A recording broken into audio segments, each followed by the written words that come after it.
क्या आपने कभी सोचा है कि क्रिकेट का मैदान सिर्फ एक खेल का मैदान नहीं होता, बल्कि एक ऐसा जंगी मैदान होता है जहां जज्बे, मेहनत और किस्मत का फैसला होता है, जहां एक बॉल जिंदगी बदल देती है और एक ओवर तारीख रकम कर देता है। आज हम आपको लेकर चलेंगे ट्रेनर की इस सरसब्ज और शादाब वादी में वाघ ब्रेन लारा क्रिकेट एकेडमी की तरफ, जहां पाकिस्तान और वेस्टइंडीज की टीमें आमने सामने थी। और यह कोई आम मैच नहीं था, यह टेस्ट क्रिकेट का पहला दिन था। एक ऐसा दिन जिसके बारे में लोग बरसों बाद भी बात करेंगे, क्योंकि इस दिन एक नौजवान लड़के ने अपने अज़म और हुनर से साबित कर दिया कि अगर आपके अंदर जज्बा हो तो कोई भी मकसद नामुमकिन नहीं होता। जी हाँ दोस्तों, मैं बात कर रही हूं मोहम्मद अब्बास की, इस खामोश मिजाज मगर मोहल्लिक गेंदबाज की, जिसने इस दिन वेस्टइंडीज के बल्लेबाजों को ऐसे नींद से जगाया जैसे कोई शेर अपने शिकार पर झपटता है। लेकिन इससे पहले कि हम इस तारीखी लम्हे तक पहुंचे, आइए आपको मैच का इब्तिदाई मंजर दिखाती हूं। एक ऐसा मंजर जहां वेस्टइंडीज के कैप्टन रेस्टन चेज ने टॉस जीता और अपनी मुस्कुराहट में यकीन के साथ कहा कि हम पहले बैटिंग करेंगे। यह फैसला क्रिकेट की दुनिया में जहाना इदाम समझा जाता है,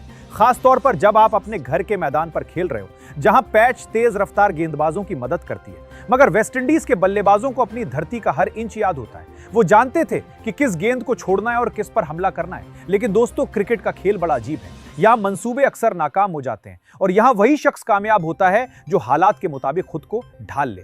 जब वेस्टइंडीज के दो ओपनर्स क्रिक एनकाउंटर और ब्रेंडन किंग वॉकआउट करने के लिए मैदान में आए तो उनके चेहरों पर एतमाद था। उन्हें लग रहा था कि वो पाकिस्तानी बॉलर्स को चारों तरफ भागने पर मजबूर कर देंगे। और पाकिस्तान की तरफ से शाहीन अफरीदी और नसीम शाह जैसे नामवर गेंदबाज तो थे ही, लेकिन एक नाम था मोहम्मद अब्बास, जिसे शायद वेस्टइंडीज के खिलाड़ी इतना संजीदा नहीं समझ रहे थे। और यही उनकी सबसे बड़ी गलती थी, क्योंकि जब पहली ही ओवर में अब्बास ने अपनी दुरुस्त लाइन और लेंथ से गेंद करना शुरू की तो वो स्विंग और 7 मूवमेंट देखकर वेस्टइंडीज के ओपनर्स की आंखें खुली की खुली रह गई। दोस्तों, वो गेंदें ऐसी थी जैसे सुई में धागा पोरिया जा रहा हो, बिल्कुल दुरुस्त, बिल्कुल खतरनाक। और इसके बाद जो हुआ वो किसी सिनेमा के मंजर से कम नहीं था।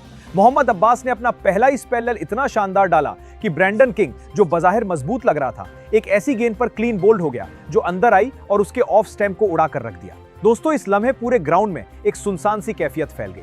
वेस्टइंडीज के ड्रेसिंग रूम में खामोशी छा गई और पाकिस्तानी खिलाड़ी एक दूसरे को गले लगाने लगे। लेकिन यह सिर्फ आगाज था, क्योंकि मोहम्मद अब्बास का जादू इस एक विकेट पर खत्म नहीं हुआ था। वो तो एक तूफान था जो अभी अपनी मुकम्मल शिद्दत इख्तियार कर रहा था। अगली ओवर्स में इसने वेस्टइंडीज के कैप्टन रेस्टन चेज को भी ऐसी गेंद पर आउट किया जो ऑफ स्टैम्प से बाहर जाकर वापस अंदर आई और उसकी बेल्ट को हिलाकर रख दिया। ये वो गेंद थी जिसे क्रिकेट की जबान में द लीथल ऑन स्विंगर कहते हैं। और ये वो गेंद थी जिसने वेस्टइंडीज की मिडिल ऑर्डर की धीर की हड्डी तोड़ दी।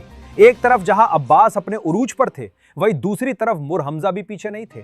उन्होंने अपनी बाएं हाथ की स्विंग बॉलिंग से वेस्टइंडीज के 2 मजीद बल्लेबाजों को पेलन की राह दिखाई, जिसमें एक कैच तो ऐसा था कि शायकीन ने दाद दिए बगैर नहीं रह सके। दोस्तों, जब आप टेस्ट क्रिकेट की बात करते हैं तो यह खेल सब्र और हिकमत अमली का नाम है। लेकिन उस दिन मोहम्मद अब्बास ने उस हिकमत अमली को एक हथियार बना लिया। उसने 20 ओवर्स में महज 50 रन देकर 5 विकेटें हासिल की। ये आदादो शुमार शायद कागज पर आसान लगते हों, लेकिन दोस्तों, टेस्ट क्रिकेट में 20 ओवर्स लगातार बॉलिंग करना, खास तौर पर गर्म और मरतूब मौसम में, एक आम इंसान के बस की बात नहीं। लेकिन अब्बास ने ऐसे बॉलिंग की जैसे उसे उस लम्हे का इंतजार था। उसकी हर गेंद में एक कहानी थी, उसकी हर रनअप में एक अज़्म था। और जब उसने अपनी 5वीं विकेट हासिल की तो वो आसमान की तरफ देखकर मुस्कुराया, जैसे वो कह रहा हो कि ये मेरा दिन है और मैं उसे किसी के हवाले नहीं करूंगा।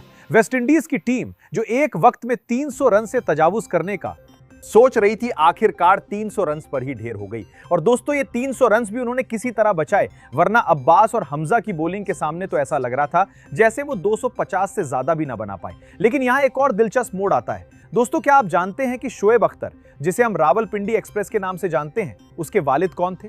शोएब अख्तर के वालिद मोहम्मद अख्तर साहब एक मामूली पेट्रोल पंप पर नाइट वॉचमैन हुआ करते थे। जी हां, वो रातों को जागकर दूसरों की हिफाजत करते थे ताकि उनका बेटा अपने ख्वाबों की हिफाजत कर सके। ये वही शोएब अख्तर हैं जिन्होंने 161 किलोमीटर प्रति घंटा की रफ्तार से गेंदबाजी की और दुनिया को हैरान कर दिया। लेकिन आज इस मैदान पर एक और अख्तर था, मोहम्मद अब्बास, जिसका नाम भी शोएब अख्तर की तरह अख्तर है और जिसकी बॉलिंग में भी वही खतरनाक लहर थी, वही जज्बा था, वही धुआं था। दोस्तों, जब मैंने शोएब अख्तर की कहानी सुनी तो मुझे यकीन आया कि मेहनत कभी जाया नहीं होती। और जब मैंने मोहम्मद अब्बास को उस दिन बॉलिंग करते देखा तो मुझे लगा कि शायद शोएब अख्तर का बाप आज ऊपर से अपने बेटे को देखकर मुस्कुरा रहा होगा, क्योंकि उसके बेटे का नाम तो पूरी दुनिया में रोशन है। लेकिन आज एक और बेटे ने अपने बाप का नाम रोशन किया।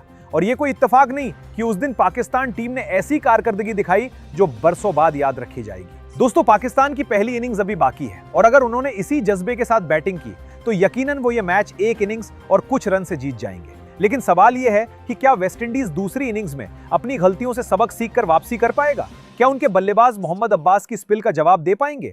दोस्तों, क्रिकेट में हर चीज मुमकिन है, यही उसकी खूबसूरती है। लेकिन उस दिन जो मैंने देखा, इससे यही जाहिर होता है कि पाकिस्तान की टीम इस सीरीज में गलबा हासिल करने वाली है और मोहम्मद अब्बास इस टीम के सबसे बड़े हीरो हैं। दोस्तों, आपकी राय हमारे लिए बहुत कीमती है। आपको क्या लगता है, क्या पाकिस्तान ये पहला टेस्ट जीत जाएगा या वेस्टइंडीज कोई नया खेल दिखाएगा? हमें कमेंट बॉक्स में जरूर बताएं। और हां, इस वीडियो को लाइक करना और हमारे चैनल को सब्सक्राइब करना मत भूलें, ताकि आप इस सीरीज के हर अहम और दिलचस्प लम्हे को हमारी आंखों से देख सके। अल्लाह हाफिज, और याद रखें, जज्बा हो तो कोई भी नामुमकिन नहीं, बस अपने ख्वाबों पर यकीन रखें, जैसे मोहम्मद अब्बास ने रखा।